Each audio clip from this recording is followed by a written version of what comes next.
একাত্তরের মানবতা বিরোধী অপরাধের মামলায় এটিএম আজহার খালাস, মৃত্যুদণ্ডের রায় বাতিল, সংঘবদ্ধ অবিচারের অবসান, মন্তব্য আইনজীবীর, সন্তোষ প্রকাশ জামায়াতের।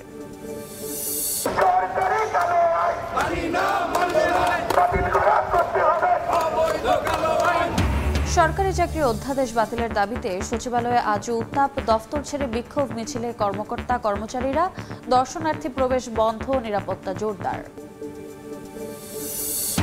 স্কুল খোলা থাকলেও ক্লাস বন্ধ, 11তম গ্রেডে বেতন সহ 3 দাবিতে কর্মবিরতিতে সরকারি প্রাথমিকের শিক্ষকরা, নামানা পর্যন্ত কর্মসূচি চালিয়ে যাওয়ার ঘোষণা। ঢাকা বিশ্ববিদ্যালয়ের শিক্ষার্থী সাম্য হত্যা মামলায় আরও 8 জন গ্রেফতার, আগেই ধরা পড়া একজনের স্বীকারোক্তিমূলক জবানবন্দি, খুনের রহস্য উন্মোচনের দাবি পুলিশের।